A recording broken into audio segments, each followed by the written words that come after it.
everyone, it's Yab. እንኳን ደህና መጣችሁ ወደ መጀመሪያ ቪዲዮ። ዛሬ I'm going to start the series on Kendrick Lamar discography. I'm starting መጀመሪያ commercial album Section 80, which is an amazing album that really shows where Kendrick's storytelling journey began. This is just the beginning of our exploration into Kendrick's music, so get ready for more videos to come. And I'm really excited to dive into the album and share my thoughts with you. Subscribe ማድረግ እንዳትረሱ if you enjoy this kind of content, and if you enjoy this video, like our goods, your support means a lot to me. So let's get into the video. I decided to start with Section 80 because it's Kendrick's first commercial album, and this is where his storytelling journey began. And it's fascinating to see how his creativity evolved over the years, from Section 80 to Pimp a Butterfly and now Mr. Morale. He's grown as an artist and now storyteller. Also, before Section 80, Kendrick released two projects, the Kendrick Lamar EP 2009 እና the mixtape overly dedicated 2010. So this means Section 80 is his first studio album, and it was released on July 2011, and it's a combination of Section 8 housing and the decade that Kendrick was born in. The album dwells on a variety of subjects such as racism and presidency of Ronald Reagan. And on the cover of the album, we can see weed sitting on top of the Bible, which is directly portraying the song Kush and Corinthians. And the prescription tablet could refer to Ronald Reagan era, and they can also refer to the track ADHD, the condoms to both Tamina Kisha's song. So let's get into the first track of the album, Fuck Your Ethnicity. So the track uses a sample from a gospel song called Put your hand in the hand of the man who stilled the water. And it was originally sung by a band called Ocean, and it has a really powerful and soulful refrain if you can hear the drum beats.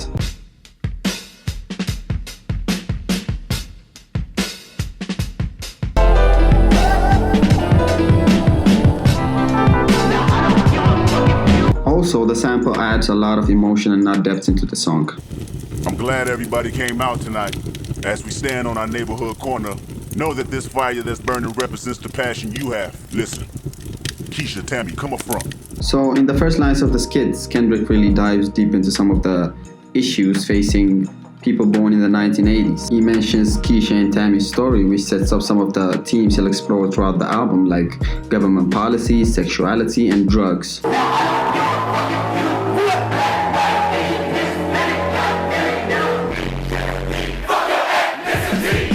He's basically saying he doesn't care what someone's race or ethnicity is. He recognizes that we're all human beings in the end, and we shouldn't be judged or treated different. So let's get into the first verse. Fire burning inside my eyes, this the music that saved my life. So in the first lines, Kendrick is talking about how life in Compton is really tough, and there's a lot of poverty and violence.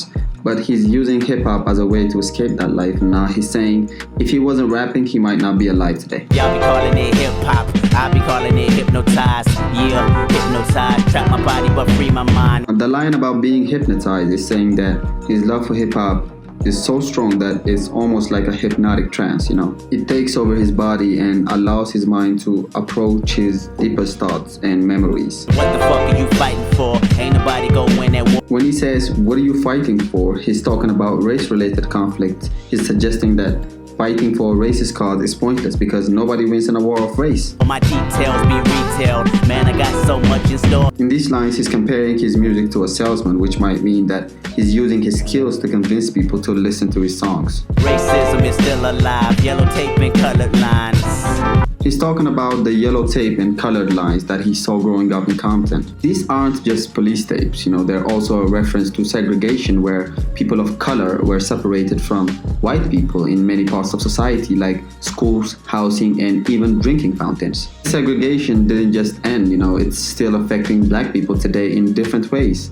There's something called redlining where banks would refuse to give loans to people in black neighborhoods, which made it hard for people of color to own homes and start businesses. Fuck that nigga, look at that line, it's so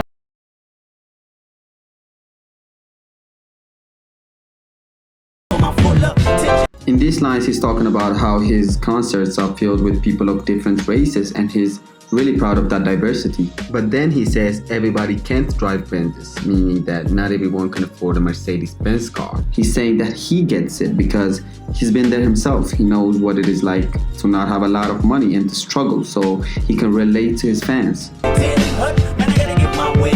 Man, I gotta get down with God, cause I got my sins up. Ooh. When he says 10 hut is a phrase that comes from the military, it means attention.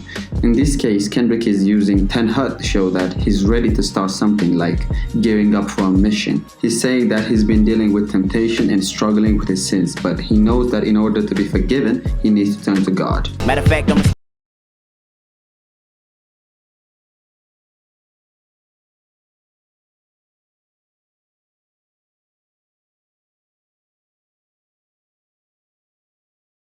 and do not interact with their fans. He wants to show his fans that he appreciates them and he wants to get crazy with them at his concerts. It's all about showing respect and love for his fans and not get caught up in the egos that some rappers have.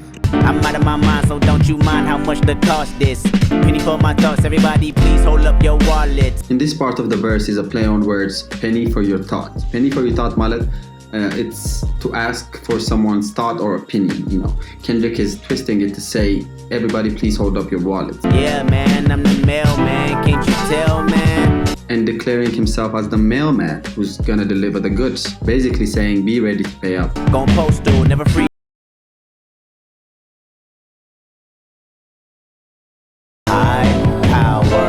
The going postal line is a play on words with the idea of a mailman or a postal worker. Kendrick ties that into the NBA reference. Karl Malone was known as the mailman for his consistent play and he always delivered. That's why they called him the mailman. Also, High Power is a reference to Malone's role as a power forward in the league. And High Power is the name of the song later on the album and it ties into the PDE movement, heart, honor and respect. Reporting live from Planet 28X. I saw Martin Luther King with an AK-47. Interlude, Kendrick is using some really futuristic and sci-fi imagery to suggest that only something totally outside of the world can really break through the racial barriers we have today. He combines the wisdom of Martin Luther King with the attitude of Malcolm X to create a powerful image of what it would take to rise above those barriers. I'm tired of y'all.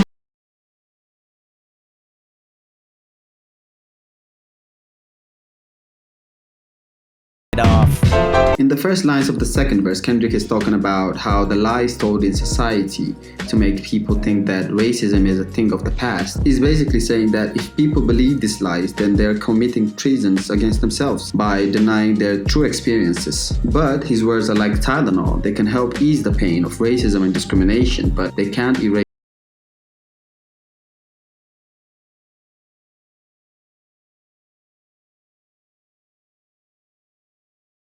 that even before he was an expert in politics or sociology, he was already kicking that math and dropping that science, meaning he was using his knowledge and skills to address racial issues in America, and he'll keep doing it even though he doesn't necessarily identify as an activist. He's basically saying that he's dropping knowledge or truth bombs just like an alchemist who turns lead into gold. Lyrically, I'm UFC if a UFO had came for me. In these lines, he's comparing his lyrical skills to the UFC or Ultimate Fighting Championship, implying that his lyrics are so powerful and strong as the best UFC fighter. He's like saying, I'm not just a small-time rapper, I'm UFC, I'm the Ultimate Fighting Champion of rap. I'ma come back with the head of an alien, no alienate my dreams. When he says, I'ma come back with the head of an alien, it could be a reference to the UFO and alien abduction stories where people are taken by aliens for experimentation or research. But when he says, don't alienate my dreams, it's like he's saying, don't dismiss or reject my dreams or goals, even if they might seem out or unusual like aliens. So it's a clever play on words that ties into the larger theme of the song.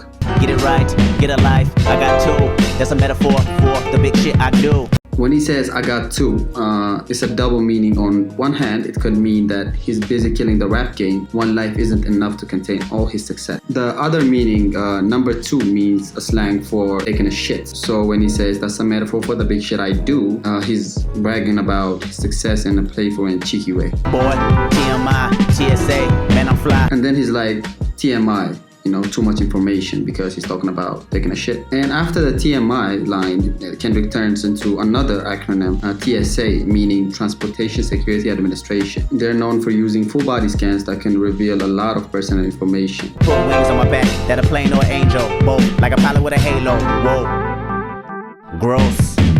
In these lines, he's using a clever mix of metaphors and similes to compare himself to a pilot with wings on his back. He's saying that just like a pilot flying high in a plane, he's also soaring into height in the rap game. But when the pilot jumps out of the plane with a halo, high altitude log, it's like he's transitioning from a plane to an angel.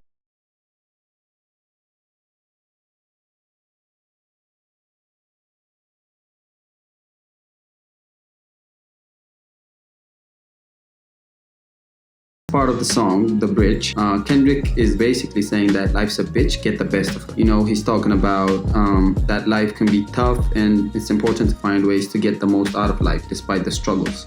And he's just a messenger relaying the message that life is tough, but people can overcome if they have the right mentality or mindset. Put the threes up.